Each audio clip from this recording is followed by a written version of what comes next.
Hello बच्चों, कैसे हैं आप लोग?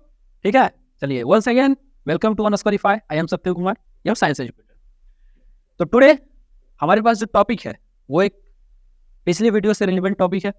जैसा कि हमने पिछले लेक्चर में बात किया था कि बोन्स क्या होते हैं, आज उसी के आधार पर हम जानेंगे जब बोन्स और जॉइंट्स दोनों मिलकर जब एक सिस्टम बनाते हैं, हमारे बॉडी के अंदर एक सिस्टम डेवलप करते हैं, वो सिस्टम को हम एक नाम देते हैं और वो नाम होता है क्या? Yes, a skeletal system. So we are going to talking about this system, a skeletal system. तो चलिए हम लोग अपना लेक्चर स्टार्ट करते हैं। आप लोग कॉपी कलम निकाल के बैठ जाइए अच्छे से, चाय मिक्स खा के। तो हमारे सामने आपको दिख रहे होंगे एक भाई साहब, इनका कंकाल वगैरह दिख रहा है, स्केलेटल सिस्टम दिख रहा है इनके अंदर। तो सबसे पहले जानते हैं स्केलेटल सिस्टम कहते किसको है। तो देखिए, skeletal system is the system which is consist of bones and joints. अच्छा, अब जब जॉइंट्स की बात कर रहे हैं तो जॉइंट्स करने के लिए भी कुछ चाहिए। यस, तो उसके लिए क्या चाहिए हमको? कार्टिलेज चाहिए। अच्छा, जॉइंट जब हम करते हैं यानी कार्टिलेज चाहिए, तो कितने अलग अलग प्रकार के हमारे बॉडी में होते हैं। हमने अपने पिछले लेक्चर में बात किया था, प्रीवियस लेक्चर में। तो कार्टिलेज कितने प्रकार के होते हैं? कार्टिलेज दो प्रकार के होते हैं। पहला कौन कौन? पहला होता है टेंडन, और दूसरा क्या होता है? दूसरा बताइए आप लोग। हाँ, सही बोले आप लोग, टेंडन और दूसरा लिगामेंट। तो टेंडन और लिगामेंट ये क्या है? कार्टिलेज है। और इन्हीं दो कनेक्टिव टिश्यू के मदद से हमारे बॉडी में कितने सारे जॉइंट होते हैं। अब जब जॉइंट होते हैं बोन एक दूसरे से, तो एक सिस्टम बनाएंगे, और उन्हीं सिस्टम को क्या कहते हैं? स्केलेटल सिस्टम कहते हैं। हमारे बॉडी में स्केलेटल सिस्टम बहुत जरूरी है। क्यों जरूरी है ये हमने प्रीवियस लेक्चर में बात किया था, आपको अच्छे समझाया था। तो क्योंकि हमारा स्केलेटल सिस्टम हमारे बॉडी में बहुत जरूरी है। ये क्या करता है? एक फ्रेम स्ट्रक्चर। जैसे मैं आपसे एक बात करता हूँ, एग्जाम्पल की बात करता हूँ। आप बिल्डिंग बनते देखे होंगे आसपास में, देखे होंगे। बिल्डिंग में अगर सोचिए, जो कॉलम बनाया जाता है नहीं पिलर, उसमें छड़ दिया ही ना जाए, जो रॉड होता है वो दिया ही ना जाए, तो क्या उसकी स्टेबिलिटी मेंटेन रहेगी? नहीं मेंटेन रहेगी, उधराव से गिर जाएगी। सिमिलरली हमारे बॉडी में भी हमारे बॉडी को स्टेबिलिटी देने के लिए, यानी हमारे बॉडी का जो एक शेप है, एक फ्रेम है, उसको मेंटेन करने के लिए एक रॉड टाइप का कुछ चाहिए हमें भी। तो नेचर ने रॉड तो नहीं दिया, लेकिन रॉड के स्थान पे कुछ दिया, वो क्या है? बोन है। हाँ, तो जब बोन जब आपस में मिलकर एक सिस्टम डेवलप करते हैं, इसी को हम कहते हैं स्केलेटल सिस्टम। तो स्केलेटल सिस्टम क्या होता है आप जानिए। अब हम जानते हैं कि हमारे बॉडी में स्केलेटल सिस्टम है, वो क्योंकि एक सिस्टम है तो उसका अलग अलग पार्ट होगा। तो हम जानते हैं कि कौन कौन से पार्ट है। तो जो सबसे पहले हम बात करते हैं सबसे ऊपर वाले पार्ट यानी हेड के। तो हेड का जो पार्ट होता है स्केलेटल सिस्टम के अंदर, उसको क्या कहते हैं? अस्कल कहते हैं। हाँ, क्या कहते हैं? अस्कल।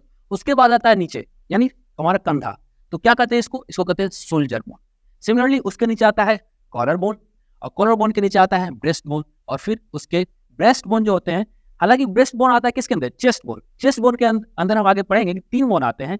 एक को कहते हैं स्टेर्नम, जो कि ये वाला पार्ट है, आप देख सकते हैं, ये बटरफ्लाई जैसा लग रहा है आपको, है ना? बटरफ्लाई में देखते हैं, एक बटरफ्लाई में क्या होता है? पंख होता है, और बीच में उसका सारा बॉडी होता है। तो ये बटरफ्लाई जैसा जो स्ट्रक्चर आपको दिख रहा है, इसमें जो बीच वाला बॉडी है, इसको हम स्टेर्नम कहते हैं। और ये जो फ्लाई करने के लिए जो बटरफ्लाई में पंख होते हैं, जो इस टाइप का आपको फ्रेम दिख रहा है, इसी को कहते हैं क्या? रिबकेज कहते हैं। और इसके पीछे जो दिख रहा है आपको, उसको कहते हैं स्पाइन। तो ये 3 पार्ट होते हैं जो हमारे चेस्ट बोन से बने होते हैं, और स्पाइन पूरे नीचे आता है, हमारे हिप बोन से कनेक्टेड होता है, और हिप बोन के नीचे फीमर, और उसके नीचे हिल बोन। तो फीमर और हिल बोन ये दोनों आते हैं किसमें? हिंड लिम्स में। और हमारा हेड, ये सारा पार्ट को हम क्या कहते हैं? फोर लिम्स कहते हैं। तो ये थे कुछ पार्ट्स। आप इसे लिखना चाहें तो लिख सकते हैं, वरना हम आगे बढ़ते हैं। चलिए, तो हो गया थिंग। चलिए हम आगे बढ़ते हैं। आगे है हमारे पास अस्कल। ये क्या है? एक पार्ट है किसका? Skeletal system. अच्छा, इससे पहले हम थोड़ी सी बात करते हैं स्केलेटल सिस्टम। जैसे हम बात करते हैं कि मेल और फीमेल, जैसे मैं बात करता हूं एक बॉय एक गर्ल की, तो क्या दोनों का स्केलेटल सिस्टम सेम होगा? नहीं, ऐसा नहीं है, डिफरेंट होता है।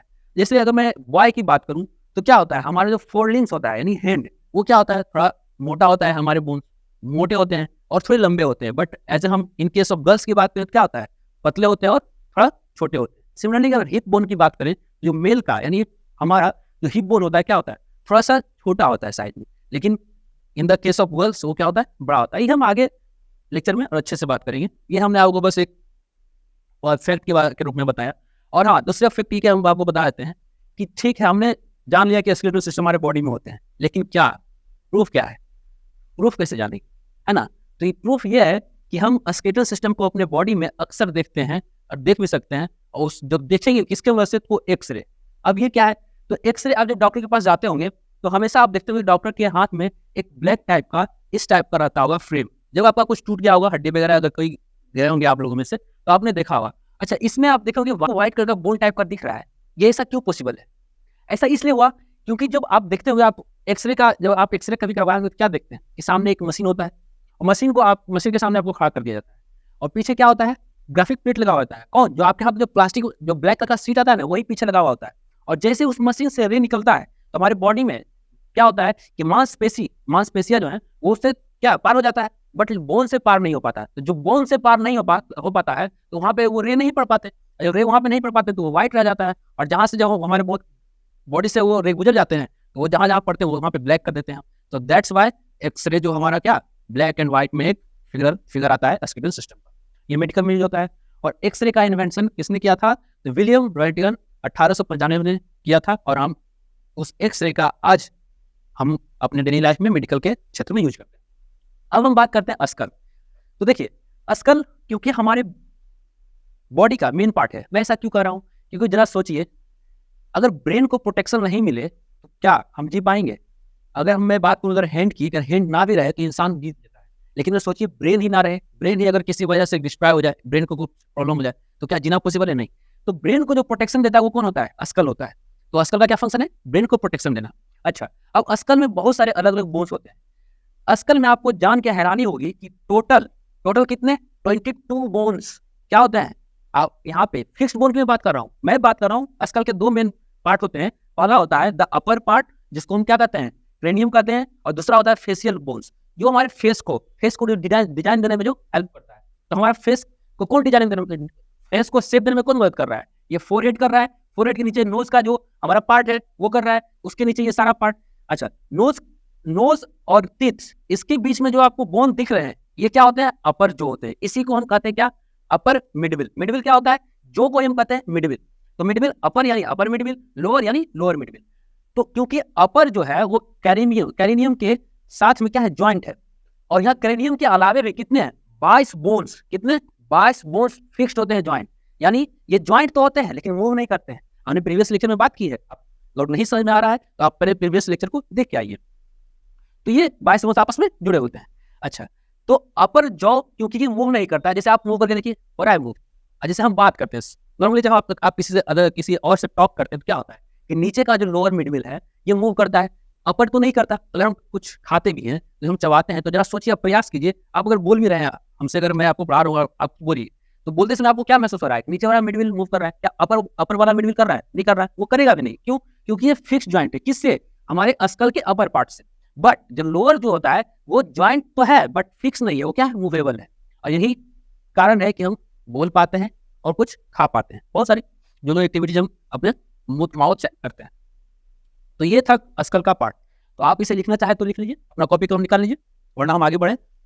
नोट्स बनाइए, नोट्स जरूरी है क्योंकि एग्जाम में आपको नोट्स से ही आएंगे।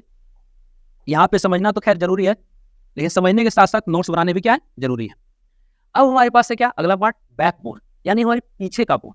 अच्छा, बैकबोन में आप क्या आपके माइंड में आ रहा है? ये वाला पिक्चर आ रहा है बैकबोन में। बैकबोन जो होता है हमारा स्कल से लेके कहां से, स्कल से लेके कहां तक, हिप बोन तक ये जुड़ा होता है। हाँ, इसमें जो है टोटल हम बात करें, आपको ये दिख रहा है, यही होते हैं ये सिंगल बोन, यानी ऐसे बोन टोटल कितने, टोटल 33 कितने, 33 ऐसे बोन मिलकर पूरा ये स्ट्रक्चर बनाते हैं, जिसको हम कहते हैं क्या, वर्टिबल कॉलम। हाँ, तो ये था वर्टिबल कॉलम। और वर्टिबल कॉलम में जो सिंगल जो इसमें दिख रहा है आपको, इसको क्या कहते हैं, वर्टिब्रेट्स कहते हैं। क्या कहते हैं? मैं इसको अच्छे से लिख देता हूं ताकि आप नोट्स में अच्छे से मेंशन कर सकें। ये जो पूरा आपको पार्ट दिख रहा है इसको क्या कहते हैं, वर्टिब्रेट्स। इसको क्या कहते हैं, वर्टिब्रेट्स। ये कितने होते हैं, ये हमारे बैकबोन में कितने होते हैं, 33 होते हैं टोटल। कितने होते हैं, 33। अच्छा, इन वर्टिब्रेट का काम क्या होता है? देखिए, ये वर्टिब्रेट एक दूसरे से लिंक होते हैं, और बीच में क्या होता है, कार्टिलेज होता है। तो आप ऐसे समझिए कि हमने बहुत सारे डिस्क को लिया और एक डिस्क पे दूसरा डिस्क रखते गए, और बीच में हमने क्या किया, कुछ ऐसा मटेरियल रख दिया जिससे कि वो स्लाइड हो सके। हाँ, सेम कॉन्सेप्ट यहाँ भी लाई करता है। ये 33 जो वर्टिब्रेट्स हैं ये एक दूसरे के ऊपर लाई करते हैं, और उनके बीच में क्या होता है, कार्टिलेज होता है, जिससे वो क्या मूव करते हैं। अब वो मूव ही नहीं करेंगे तो हम आगे और पीछे ऐसे तो मूव बॉडी का पॉसिबल है नहीं। तो हमारे बॉडी को फॉरवर्ड एंड बैकवर्ड मूवमेंट देने के लिए क्या है, ये जरूरी है कि ये क्या हो, ऐसे जॉइंट जो मूवेबल हो, तो ये है मूवेबल जॉइंट है। और किनके मदद से है, कार्टिलेज की मदद से। तो इसमें टोटल कितने वर्टिब्रेट्स, 33 वर्टिब्रेट्स। अच्छा, इन वर्टिब्रेट्स में आपको ये होल दिख रहा है, ये होल दिख रहा होगा, यही होल है जिसके अंदर से स्पाइनल कोड गुजरता है। कहाँ से, हमारे माइंड से लेके पूरे बॉडी अलग अलग पार्ट में। स्पाइनल कोड होता क्या है, तो जस्ट लाइक आप कह सकते हैं कि जिस तरीके से हमारे घरों में वायरिंग किया जाता है, तो वायर का काम क्या है, इलेक्ट्रिसिटी को मेन सर्किट से अलग अलग सर्किट में पहुंचाना। सेम प्रोसेस, सेम कॉन्सेप्ट होता है स्पाइनल के साथ। स्पाइनल का काम है कि हमारे माइंड का जो सिग्नल है, जो हमारा माइंड सिग्नल देता है ब्रेन, उस सिग्नल को अलग अलग पार्ट में, अलग अलग ऑर्गन के पास पहुंचाना। और किसके वजह से करता है, वो स्पाइनल कॉर्ड की मदद से करता है। स्पाइनल कॉर्ड किससे, इसी से गुजरते हैं, यानी इसी होल में वो होते हैं। और देखिए ये टुवर्ड्स द बैक, यानी पीछे की तरफ क्या होता है, ये सब होते हैं, और ये सब मिलकर क्या बनाते हैं, वर्टिब्रल कॉलम बनाते हैं। तो ये था कुछ बैकबोन का कॉन्सेप्ट हमारे बॉडी में। तो चलिए अब हम आगे बात करते हैं। आगे है हमारा रिब केस। क्या है हमारा रिब केस, यानी चेस्ट बोन। तो चेस्ट बोन 3 अलग अलग बोन से बने हैं। मैं क्यों बोल रहा हूं ऐसा, देखिए आपने बटरफ्लाई देखा है, बटरफ्लाई कुछ इस टाइप का होता है, और इसके ऐसे से पंख होते हैं। आपको कुछ सिमिलरिटी दिख रही है, यहाँ पे क्या है, बटरफ्लाई का बॉडी है। सिमिलरली यहाँ पे भी आपको दिख रहा है एक ये बॉडी। मैं कलर चेंज कर देता हूँ ताकि आपको और अच्छे से देख पाए से। आपको ये वाला बॉडी दिख रहा है, ये दिख रहा है, ये क्या आपको देखिए जस्ट सिमिलर नहीं लग रहा है बटरफ्लाई से। और बटरफ्लाई के जो पंख हैं, उस पंख से इस तरीके से आपको सिमिलर लग रहा है ना। मैं आपको इसलिए बता रहा हूं ताकि चीजें आपको फिगर आउट करें और आपको अच्छे समझ में आए। देखिए तो जो ये बॉडी है, नहीं बटरफ्लाई का जो बॉडी है, इस बॉडी के स्ट्रक्चर को हम कहते हैं क्या, स्टेर्नम। क्या कहते हैं इसको, कहते हैं स्टेर्नम कहते हैं। इस पार्ट को क्या कहेंगे हम, स्टेर्नम। अच्छा, स्टेर्नम क्या होता है ये तो समझिए। अब स्टेर्नम से पीछे तक, पीछे कहां तक, बैकबोन तक, जो वर्टिब्रल कॉलम के बारे में बात किए थे, तो उसके जो 33 वर्टिब्रेट्स होते हैं, उसमें से जब 12 वर्टिब्रेट्स होते हैं, क्योंकि रिबकेज कितने पेयर है, 12 पेयर्स है ना। तो 12 पेयर्स किससे पीछे जाके, जैसे अगर मैं बात करूं, मैं वर्टिब्रेट कॉलम हूं, तो क्या होगा कि मेरे से कनेक्ट रिबकेज, जैसे मेरे 2 हैंड्स रिबकेज है, तो ये आपस में से कनेक्ट होंगे। यहाँ पे क्या है, स्टेर्नम है, तो बीच में स्टेर्नम, और पीछे कनेक्टेड किससे है, वर्टिब्रल कॉलम से। तो ये तो पीछे किससे कनेक्ट होगा, वर्टिब्रल कॉलम से। तो कितने बोन्स, 3 बोन्स, स्टेर्नम, वर्टिब्रेट कॉलम और रिबकेज यानी रिब्स। तो ये 3 बोन्स मिलकर क्या बनाते हैं, हमारे चेस्ट बोन बनाते हैं, जिसके अंदर प्रोटेक्टेड होते हैं कौन कौन सा ऑर्गन, हार्ट, लंग्स, है ना, ये सब प्रोटेक्टेड है। तो अब हम बात करते हैं इसके बारे में और थोड़ा सा। अब है कार्टिलेज। तो कार्टिलेज, ये जो रिब्स ज्वाइंट होता है किससे, स्टेर्नम से। रिब्स जब पीछे वर्टिब्रल कॉलम से ज्वाइंट हो गए, तो वहां पे कार्टिलेज का कोई काम नहीं है, नहीं वहां पे कोई काम नहीं है। अब जब वो आते हैं स्टेर्नम के पास, तो स्टेर्नम के पास ज्वाइंट होने के लिए कार्टिलेज जरूरी है। अब ऐसा क्यों है, ये सवाल है। तो देखिए आप सबको देखा, आप मानिए कोई चीज जितना हार्ड होता है, अगर वो उस पर हम चोट करते हैं तो टूटने के चांसेस उससे ज्यादा है ना, और जो सॉफ्ट होंगे उससे वो कम टूटेंगे। तो आप जैसा सोचिए कि अगर ये बहुत ज्यादा हार्ड होता, कार्टिलेज क्या करता है, कार्टिलेज वही नहीं करता कि ज्वाइंट को सॉफ्ट बनाता है। तो अगर ये हड्डी टू हड्डी जो ज्वाइंट यहाँ पे बोन टू बोन रिब के अगर स्टेर्नम से ज्वाइंट है, यहाँ पे कार्टिलेज नहीं होते तो हार्ड हो जाते, और यहाँ पे थोड़ी सी भी चोट लगती तो क्या होता, ज्यादा प्रोब्लेमेटिक, ज्यादा टूटने के चांसेस होते हैं। तो क्योंकि ये शॉक एब्जॉर्ब करता है, स्मूथ है, सॉफ्ट बना देता है ज्वाइंट को, तो क्या करता है, शॉक एब्जॉर्ब करता है, और इसीलिए यहाँ पे क्या यूज किया गया है, कार्टिलेज इस ज्वाइंट के लिए। तो रिब केज स्टेर्नम से किससे ज्वाइंट होता है, कार्टिलेज से। और रिब केज कितने पेयर होते हैं, 12 पेयर्स। कितने पेयर्स, 12 पेयर्स। तो रिब कितने होते हैं, 12 पेयर्स। लेकिन क्या ये 12 पेयर्स जो है वो टोटल एक जैसा है, नहीं। इसमें से 2 पार्ट निकल के आते हैं। कितने पार्ट, 2 पार्ट। हम इसको फर्दर 2 पार्ट में डिवाइड करेंगे। इसको हम कितने पार्ट में, 2 पार्ट में डिवाइड करेंगे। पहला होगा कौन सा, ट्रू रिब्स, दूसरा फॉल्स रिब्स। ट्रू रिब्स और दूसरा फॉल्स रिब्स, फॉल्स रिब्स। अच्छा, ट्रू रिब्स कितने होंगे, तो ट्रू रिब्स होंगे कितने, 1 to 7 पेयर। कितने पेयर, 1 to 7 पेयर। तो 1 to 7 पेयर कितने क्या कराएंगे, ट्रू रिब्स, है ना। और 7 के बाद भी बचे हैं हमारे पास, है ना। तो 7 के बाद यानी 8 से लेके कितने 12 तक ये क्या कहलाएंगे, फॉल्स पेयर, यानी फॉल्स। तो कितने रिब है हमारे 12 पेयर, यानी 12 को अगर 2 से गुना करें 24 रिब्स है। लेकिन हम अगर पेयर बाय पेयर बात करें कितने पेयर, 12 पेयर। 12 पेयर में से कितने 1 to 7 जो कहलाते हैं ट्रू पेयर, ट्रू रिब्स, और जो 8 to 12 क्या कहलाते हैं, फॉल्स रिब्स। तो ये हो गया, कंप्लीट हो गया। इसमें कोई क्वेश्चन है आपको तो आप कमेंट से पूछ सकते हैं, कमेंट करके पूछा कीजिए। आपको कोई तो प्रॉब्लम होता है तो कमेंट करके पूछा कीजिए आप। तो देखिए इसके आगे हमारे पास है सोल्जर बोन। हाँ ये तो बहुत जरूरी है, क्योंकि कहते हैं ना कि हम अपने इस दुनिया का बोझ किस पे, कंधे पर ही तो लेते हैं। हाँ इसके लिए ये जरूरी है। देखिए हमारा जो सोल्जर है, सोल्जर जो है ये 3 बोन्स अलग अलग आके, 3 अलग अलग पार्ट के जो बोन्स होते हैं वो आके मिलते हैं, तो उसको सोल्जर बोन्स। देखिए कौन कौन से होते हैं।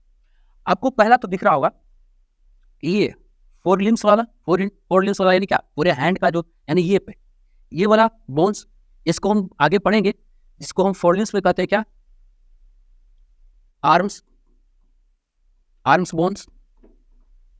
और इसके आगे यहाँ पे आपको ये पार्ट जो दिख रहा है, मैं आपको अच्छे से दिखाने का प्रयास करता हूं। ये जो पार्ट आपको दिख रहा है, ये बोन आप फील कर सकते हैं। ये ऐसे अपने उंगली को ऐसे कीजिए और यहाँ पे ऐसे डालिए। ये जो पहला बोन दिख रहा है ना, ये क्या कहलाता है, कॉलर बोन। क्या कहलाता है, ये कहलाता है कॉलर बोन। तो कॉलर बोन, आर्म्स बोन, और क्या, और क्या, हाँ पीछे वाला हम तो नहीं छोड़ सकते हैं, वर्टिब्रेट्स, हाँ पीछे वाले बैक बोन। तो ये पीछे क्या है, बैक बोन। ये तीनों मिलके क्या बनाते हैं, ये तीनों मिलके बनाते हैं सोल्जर बोन। ये तीनों मिलके क्या बनाते हैं, सोल्जर बोन। सोल्जर बोन का कोई खास काम है नहीं, बस ये क्या करता है, बॉडी को बैलेंस करता है। जैसे अगर सोल्जर बोन नहीं होता तो हमारा 4 लिम्स कहाँ कनेक्टेड होता है ना, हाथ तो ऐसे झूलता हवा में, तो झूलने का चीज है नहीं, इसको तो ज्वाइंट चाहिए। तो इसी ज्वाइंट को करने के लिए और बॉडी को बैलेंस रखने के लिए नेचर ने हमें क्या, सोल्जर बोन्स प्रोवाइड किया, और यही क्या करता है, हमारी बॉडी को बैलेंस करने में मदद करता है। तो ये था सोल्जर बोन्स, आपको समझ में आया। हाँ चलिए हम लोग आगे बढ़ते हैं। तो आगे है हमारे पास हिप बोन्स। हाँ ये यही बोन्स है जहां से पूरे स्कल से लेके क्या, वर्टिब्रेट कॉलम कनेक्टेड होता है। तो हमारा बॉडी का जो मेन, कहते हैं ना कि आप ऐसे समझिए कि एक बिल्डिंग का मेन वजन कौन, मेन वजन किस पे होता है, पिलर पे होता है। तो हम कह सकते हैं कि हमारे बॉडी का पिलर यही है, क्योंकि ये बॉडी के ऊपर का जितना वजन है ये सारा किस पे आता है, इस पे आता है। यानी बॉडी का अपर वेट, ये अपर वेट कौन, ये संभालता है ना, पेल्विक बोन्स। अच्छा इसमें देखिए हम जो बात किए थे ना आपसे कि मेल और फीमेल के केस में अलग अलग होते हैं, ये क्यों होता है। देखिए ये जो आपको एरिया दिख रहा है ना बीच में, वैक्यूम, ये मेल में कम होता है और फीमेल में ज्यादा होता है। ये इसलिए होता है ताकि इन द फ्यूचर बेबी को प्रॉब्लम ना हो, है ना।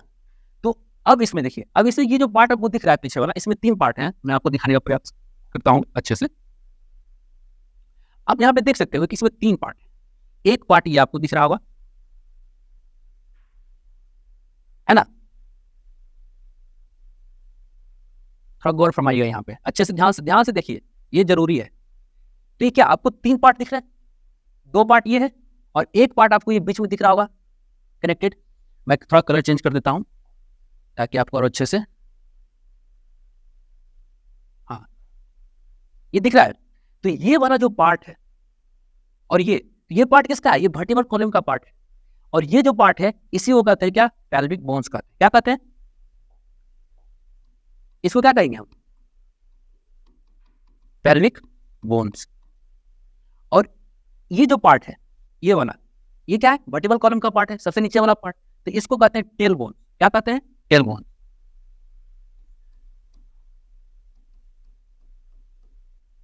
टेल बोन्स, हालांकि इसको अलग नाम से जानते हैं हम, इसको अलग नाम से जानते हैं हम, आगे लेक्चर में बात करेंगे। तो ये था, तो पेल्विक बोन, टेल्स बोन, ये दोनों मिलके, 3 मिलके क्या बनाते हैं, हिप बोन्स बनाते हैं। ये क्या करते हैं, इनका जो मूवमेंट है वो हम प्रीवियस लेक्चर में बात कर चुके हैं। इनका फंक्शन क्या है कि हमारे बॉडी का अपर वेट को क्या करना है, सहना है। और मेल के केस में बेबी का जो फॉर्मेशन होता है वो सारा यहीं पे होता है, इसी पार्ट में होता है। ये हायर क्लास की चीजें हैं, हायर क्लास से पढ़ेंगे कभी आगे बात करेंगे। तो ये था हमारा हिप और क्या, पेल्विक बोन्स। समझ, ये आपको समझ में आया, हम आगे बात करते हैं। हाँ अब आता है क्या, 4 लिम्स। 4 लिम्स हमारे बॉडी में कहा 2 लिम्स होते हैं। लिम्स मतलब क्या? लिम्स मतलब वो चीज जो हमारे बॉडी में मूवमेंट, वाइडर मूवमेंट में हेल्प करता है। जैसे हैंड और लेग का जितना मूवमेंट हम कर सकते हैं हमारे बॉडी में, और किसी जगह कर सकते हैं? नहीं कर सकते। तो इसीलिए इसे 2 पार्ट में डिवाइड किया गया। क्या? एक 4 लिम्स और एक हिंड लिम्स। तो हिंड लिम्स क्या? यानी हिप बोन के नीचे, हमारा जो पेल्विक ग्लैंड बोन्स होता है, उस बोन के नीचे सारे जितने हमारे पैर में बोन्स हैं उनको हम कहते हैं हिंड लिम्स। और जो हमारे हैंड यानी शोल्डर से लेके पूरा यहाँ पे जितने भी बोन्स इसमें होंगे सारे को हम किसके अंदर कंसीडर करेंगे? 4 लिम्स। तो देखिए बताया क्या है, तो 4 लिम्स में जो हमारा आर्म बोन होता है उसको हम क्या कहते हैं? ह्यूमरस कहते हैं। और क्या? रेडियस और उल्ना, ये 2 बोन्स होते हैं जो हमारे कनेक्टेड होते हैं कहाँ पे? एल्बो के पास, है ना। एल्बो के पास जो कनेक्टेड होते हैं, तो एल्बो से ऊपर होंगे क्या? ह्यूमरस, और दूसरा रेडियस और उल्ना। और इसको कहते हैं क्या? Intra carpel. क्या कहते हैं इसको? ये रिस्ट है ना, इसको क्या कहते हैं? रिस्ट।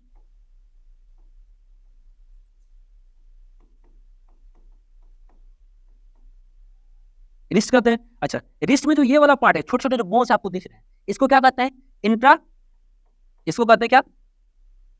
इंटरकार्पेल।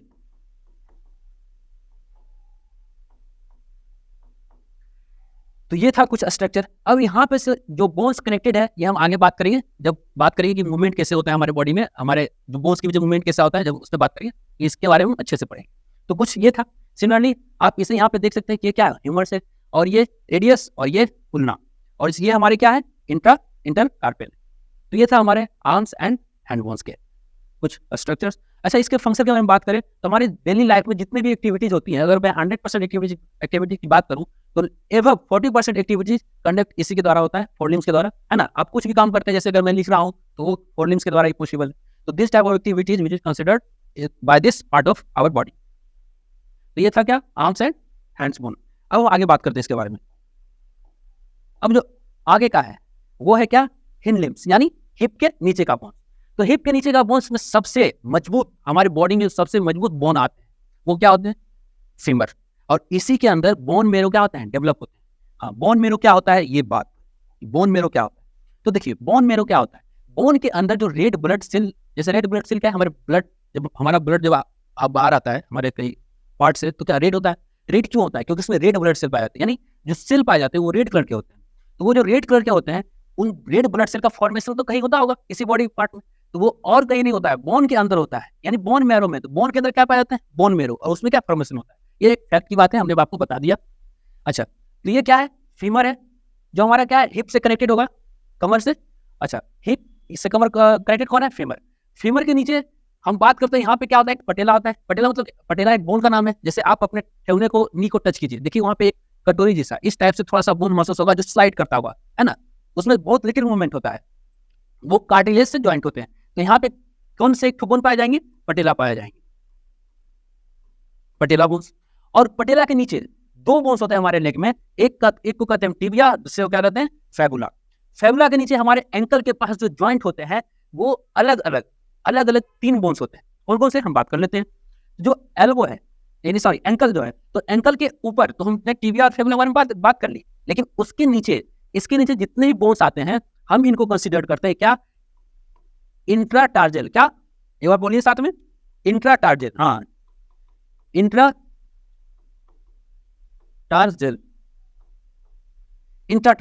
अच्छा, इंट्राटार्जल में आएंगे कौन कौन से आएंगे? तो इंट्राटार्जल में जो सबसे पहले छोटे छोटे बोन्स, यानी हमारे हैंड में भी होते हैं इस पार्ट में, तो ये जो बोन्स हैं इनको हम क्या कहते हैं? टार्सस। क्या कहते हैं? इनको कहते हैं हम टार्सस। किसको? इस पार्ट को। इसके आगे जितने भी ये सारे पार्ट्स हैं इसको कहते हैं क्या? फ्लंजेस। क्या कहते हैं? फ्लंजेस। तो ये सारे कुछ बोन्स है जो कि मिलके क्या एक डेवलप करते हैं क्या? हिंड लिम्स, जिनकी वजह से हम चल पाते हैं, दौड़ पाते हैं, है ना, बहुत सारी एक्टिविटीज कर पाते हैं। तो ये था हमारा हिंड लिम्स यानी लेग बोन। तो ये समझ में आया आपको? चलिए हम आगे बात करते हैं। अब आता है कार्टिलेज। तो कार्टिलेज है क्या? देखिए, cartilage is nothing but the type of bones which in the property of softness. मतलब समझ में जाता हूँ। देखिए, कार्टिलेज होता क्या है? ये भी क्या है? बोन्स का प्रकार है। बोन्स जैसे हम अभी तक तो जानते थे कि बोन्स क्या होते हैं? हार्ड होते हैं बहुत, है ना, बहुत हार्ड होते हैं, लेकिन ऐसा नहीं है। हमारे बॉडी में, हमारे नेचर ने बहुत सॉफ्ट बोन्स भी बनाए हैं, जैसे ईयर, जैसे नोज, है ना। तो ये सब किस टाइप के बोन से बने हैं? कार्टिलेज से बने हैं।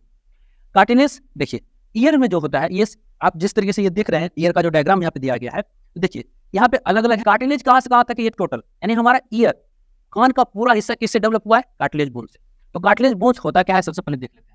इसके हम पहले देखते हैं क्या क्या इसमें हम लिख सकते हैं एग्जाम में, कैसे कैसे आएगा। तो पहले तो पूछ देगा कि कार्टिलेज बोन्स इज, उसका ऑप्शन दे देगा आपको, सॉफ्ट है, हार्ड है, कैसा है। तो हम क्या बोलेंगे, it is a bones, it is a soft bones. ठीक है, सॉफ्ट बोन्स है। जब सॉफ्ट बोन्स है तो क्या फ्लेक्सिबल भी हो गया है ना। ये इनका प्रॉपर्टी क्या है, फ्लेक्सिबल। तो ये फ्लेक्सिबल है और सॉफ्ट है। अब क्योंकि अब प्रश्न एक मन में आता है कि जब हमारे बॉडी में हार्ड बोन्स जब ऑलरेडी थे ही, तो नेचर को इसकी क्या जरूरत पड़ गई, है ना। तो देखिए अगर आप जरा सपोज कीजिए कि हमारे कान हार्ड बोन से, मैं इमेजिन करना मतलब आपको इमेजिन कीजिए, ऐसा है नहीं, हकीकत अलग है, लेकिन आप थोड़ा इमेजिन कीजिए एक सेकंड के लिए। तो आप जब सोचिए कि ये हार्ड बोन से बने हुए हैं, अब हम सो रहे हैं, तो जो सोने वक्त क्या होगा कि हार्ड बोन से तो हमारा जो अस्कल है, अस्कल को डिस्टर्बेंस हो जाएगा, है ना। तो ताकि हमारे अस्कल को, अस्कल एक क्या है, पता ना इंपॉर्टेंट पार्ट, हमने बताया आपको कि अस्कल क्या है, इंपॉर्टेंट पार्ट ऑफ बॉडी है, जिसके अंदर ब्रेन है, सारे जो मेन फंक्शन होते हैं कंट्रोल यही से होते हैं। जिस तरह के कंप्यूटर में जो मेन फंक्शन, मेन पार्ट क्या होता है, सीपीयू होता है ना। तो कहते हैं ना कि CPU is the brain of computer. Similarly brain भी हमारा क्या है, मेन पार्ट है बॉडी का, जो कि सबसे जरूरी है। ब्रेन के अलावा जितने भी सिग्नल हम करते हैं, उठना बैठना चलना, ये सारे ब्रेन के द्वारा ही कंट्रोल किए जाते हैं। तो ब्रेन को डिस्टर्बेंस ना हो, हार्ड यहाँ पे बोन्स का यूज इसीलिए नहीं किया गया ताकि ये ईयर जो है ज्यादा डिस्टर्बेंस ना दे किसमें, अस्कल में। तो ये है कुछ फंक्शन इसके कार्टिलेज के, और ये प्रॉपर्टी आपको समझ में आ गया होगा। चलिए हम आगे बात करते हैं। तो आगे हमारे फंक्शन ऑफ स्केलेटल सिस्टम, ये जरूरी है क्योंकि एग्जाम में ही पूछा जाएगा आपसे, है ना। तो क्योंकि हमने स्केलेटल सिस्टम के पार्ट बाय पार्ट समझा ना, हमने स्कल समझा, बैकबोन समझा, सारे कुछ अलग अलग पार्ट के बारे में हमने बात की। अब हम इसको कंक्लूड करते हैं। कंक्लूड का मतलब क्या, हम इससे इसका निचोड़ निकालते हैं। देखिए निचोड़ में क्या हो सकता है कि इसका फंक्शन के बारे में बात करते हैं। तो क्योंकि हमने पहले स्कल में ही बताया कि स्केलेटल सिस्टम का जो पहला फंक्शन होगा क्या होगा, प्रोटेक्ट करना, किसको, इंटरनल ऑर्गन को। तो सबसे पहला हम वही लिखेंगे। अब अपना कॉपी कलम निकालिए और हेडिंग बनाइए, फंक्शन ऑफ क्या, स्केलेटल सिस्टम। और पहला फंक्शन में लिखिए, सबसे पहला फंक्शन में लिखिए आप क्या, protect, protect our internal organs, सबसे पहला फंक्शन। अब दूसरा फंक्शन क्या करता है कि प्रोटेक्ट तो करता है, सही बात, लेकिन हमारी बॉडी के लिए फ्रेम भी तो प्रोवाइड करता है। तो इट्स प्रोवाइड क्या, दूसरा में लिखिए कि it's provide a frame to our body, है ना, just like a rod in building. अरे जिस तरीके से बिल्डिंग में रॉड का क्या काम होता है, उसे फ्रेम जैसे पिलर वगैरह जब बिल्डिंग में देते हैं क्यों देते हैं, ताकि बिल्डिंग का एक स्ट्रक्चर मेंटेन रहे, उसका उसके अंदर जो बैलेंसिंग है वेट का वो मेंटेन रहे, उसको हम क्या करते हैं, फ्रेम। तो सेम बिहेवियर क्या होता है बोन्स का हमारे बॉडी के लिए। अब हम बात करते हैं तीसरे फंक्शन के बारे में। देखिए तीसरा फंक्शन हमने आपको बताया था फीमर के केस में, याद कीजिए, थोड़ा माइंड को रिकॉल कीजिए। हमने क्या बताया था कि रेड ब्लड सेल कहाँ बनते हैं, बोन में बनते हैं, है ना। तो अच्छा उससे पहले हम एक प्रॉपर्टी और लिख देते हैं क्या, कि बैलेंसिंग टू आवर बॉडी, हमारे बॉडी को क्या करता है, बैलेंस करता है। तो हम इसको भी लिख देते हैं कि बैलेंस टू आवर बॉडी। अच्छा अब क्योंकि हमने आपको बताया था कि फीमर में क्या बनता है, रेड ब्लड सेल बनते हैं, यानी बोन मैरो। तो ये स्केलेटल सिस्टम के अंदर ही आता है, इसके फंक्शन में के अंदर ही आएगा। तो हम इसको भी लिखेंगे, क्या लिखेंगे कि in the skeletal system the red blood cell is develop, है ना। तो रेड ब्लड सेल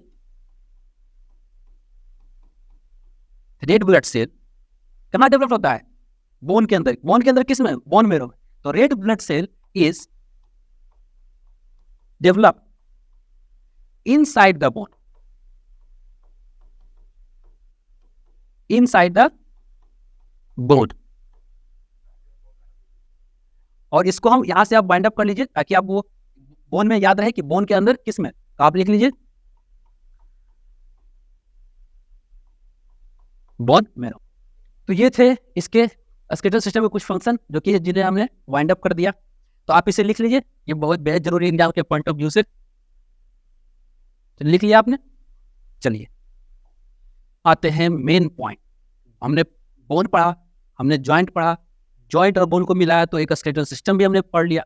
लेकिन अब हम पढ़ते हैं मेन पार्ट, वो क्या, जो हमारा टॉपिक था, याद है टॉपिक क्या था हमारा, बॉडी एंड इट्स मूवमेंट, यानी मूवमेंट। तो मूवमेंट में हेल्प तो करता है बोन और जॉइंट, ये तो सच्ची बात है, लेकिन किसके मदद से, उसका कारक कौन है, मसल्स। सही बोले आप।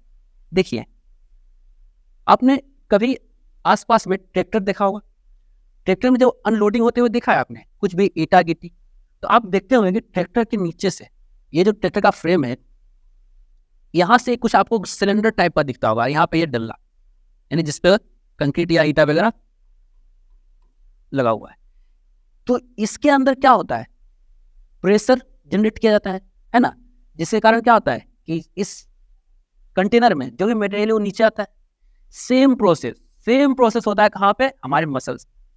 हमारे मसल्स में क्या होते हैं कि प्रेशर, हमारा मसल्स क्या, हमारे अंदर जो मसल्स है, ज्वाइंट है, बोन्स है, किनके मसल्स है, टेंडन्स के मसल्स।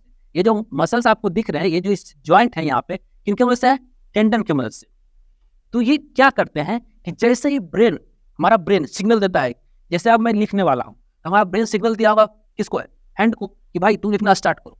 लेकिन ठीक है, लिखना स्टार्ट करो तो ब्रेन ने सिग्नल भेज दिया, लेकिन ये पॉसिबल क्या है, क्यों ऐसा पॉसिबल है, हमारा हैंड मूवमेंट क्यों कर रहा है।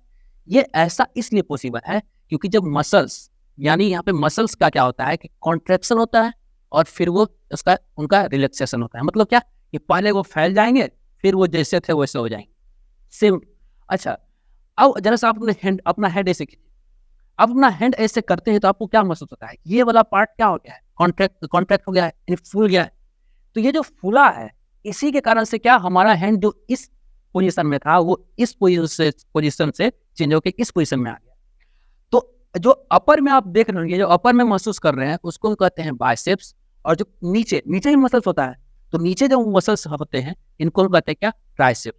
तो देखिए, ट्राइस जब हमारा बॉडी, यानी जब हमारा हैंड यहाँ पे है, तो इस केस में क्या होगा, ये जो बाइसेप्स होंगे ये तो कॉन्ट्रैक्ट्स होंगे, फूल गए होंगे बैलून की तरफ। लेकिन इनके फूलने की वजह से ट्राइसेप्स में क्या आया होगा, तनाव आया होगा, है ना। तो इन तनाव के, यानी यहाँ पे कॉन्ट्रैक्शन तो यहाँ पे तनाव।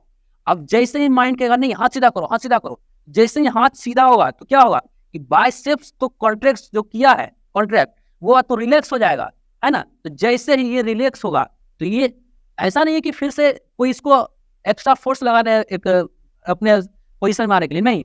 ये चीज याद रखना है कि मसल्स हमेशा क्या करते हैं, बोन्स को पुल करते हैं, ये कभी पुश नहीं करते। जैसे अगर मैं अपनी हैंड की बात करूं, हैंड ऐसे मेरा अभी, अगर हम ऐसे कर रहे हैं तो इसमें मसल्स का योगदान है, लेकिन अगर हम ऐसे करें जिसमें मसल्स अपना कोई एफर्ट नहीं लगा रहा है, नहीं। जस्ट लाइक मैं बात करूं स्प्रिंग, हमने क्या किया, ये आप ऐसे समझिए, ये स्प्रिंग है, ठीक है, हमने स्प्रिंग को पकड़ के खींच दिया, ठीक है, हमने इससे खींच दिया यहाँ तक। अब जब यहाँ तक आया, अब हम छोड़ते हैं तो स्प्रिंग को पहले, इसका जो पहले अवस्था था, यानी यहाँ तक लाने में हमें इसको पुश करना पड़ता है, नहीं। जैसे ही छोड़ते हैं अपना अवस्था, ये तुरंत अपने पोजीशन पे चला जाता है। सेम कॉन्सेप्ट यहाँ पे भी होता है कि जैसे ही ये हमारे बोन को इसके कॉन्ट्रैक्शन के कारण, किसके, बाइसेप्स के कॉन्ट्रैक्शन के कारण हमारा बॉडी तो, हमारा हैंड का पोजीशन तो चेंज हो गया, लेकिन जैसे ही ये रिलीज करता है, यानी अपने जो पहला पोजीशन है, जैसे ही रिलैक्स होता है, तो सिमिलरली क्या होता है, हमारा जो हैंड है वो स्ट्रेट पोजीशन में आ जाता है। तो यानी जब ये कॉन्ट्रैक्ट करता होगा तो हमारा हैंड का मूवमेंट होता है, और जैसे ही ये अब रिलैक्स होता है तो इसके रिलैक्स होने के कारण ये भी रिलैक्स हो गया। तो जब ये दोनों रिलैक्स हो जाते हैं, हमारा बॉडी जो हैंड है वो स्ट्रेट हो जाता है। जैसे यहाँ पे देखिए, है ना, कि जब बाइसेप्स क्या हुआ, रिलैक्स हुआ, तो ट्राइसेप्स क्या हो गया, कॉन्ट्रैक्ट हो गया, है ना। तो इसी टाइप से हमारा हैंड का क्या होता है, मूवमेंट। और ये मूवमेंट सिर्फ हमारे हैंड में ही नहीं, ऐसा में फिगर में हैंड में सिर्फ दिया हुआ है, लेकिन यही कॉन्सेप्ट हमारे बॉडी में हर एक पार्ट में लागू होता है। अगर हम बात करें अपने पैरों की, तो पैरों में भी हमने बात किया था, जब उसमें टिबिया और फ्लैबुला था, और यहाँ पे क्या थे, पटेला और या फिर फीमर। तो यहाँ पे भी जो होंगे, जो मसल्स होंगे, ये भी सेम वर्क करते हैं, सेम कॉन्सेप्ट वर्क करते हैं, जो कॉन्सेप्ट आपको यहाँ पे हमने समझाया। दो सिंपल ही बात है कि जब बाइसेप्स यानी अपर वाले मसल्स कॉन्ट्रैक्ट होंगे, तो नीचे वाले के मसल्स क्या होंगे, रिलैक्स होंगे, और जो नीचे वाले रिलैक्स होंगे तो ऊपर वाले क्या होंगे, कॉन्ट्रैक्ट होंगे। मतलब वाइस वर्सा नहीं, एक दूसरे के अपोजिट में काम करेंगे, जो कि आपको फिगर में बताया गया है। तो ये था कारण किसका, मूवमेंट होने का। चाहे हमारे बॉडी में किसी भी पार्ट में मूवमेंट होगा तो सेम कॉन्सेप्ट यही लाया होगा। तो ये था कारण मूवमेंट का, आपको समझ में आया? चलिए हम आगे बढ़ते हैं। तो हमने जाना बोन्स क्या होते हैं। बोन्स जब आपस में मिलते हैं तो ज्वाइंट इनके वजह से होता है। अब जब हम दोनों के मिला दिए कि बोन्स और ज्वाइंट, तो हमने उससे एक सिस्टम डेवलप किया, स्केलेटल सिस्टम। हमने स्केलेटल सिस्टम के बारे में बात। तो अब क्योंकि हम जान गए हैं कि बॉडी का मूवमेंट कैसे होता है हमारे बॉडी में, तो अब हम जानेंगे अगले लेक्चर में कि अलग अलग एनिमल, हम बात करेंगे एंडोस्केलेटन, यानी किसी में एनिमल में हम देखेंगे कि किसी के एनिमल केस में हमारे जैसे हमारे अंदर है, तो हमारा जो बॉडी स्केलेटल सिस्टम हमारे बॉडी के अंदर है, लेकिन क्या हर जीव में ऐसा है? नहीं। हम देखेंगे आगे कि कुछ कुछ ऐसे जीव हैं जिनके स्केलेटन जो होता है उनके बॉडी के अपर साइड में होता है। तो हम और ढेर सारी बात करेंगे साइंस के बारे में। तो आज का लेक्चर यहीं तक, बने रहिए हमारे साथ। और ये लेक्चर आपको अच्छा लगा तो लाइक करें, शेयर करें, सब्सक्राइब करें। Thank you. दैट्स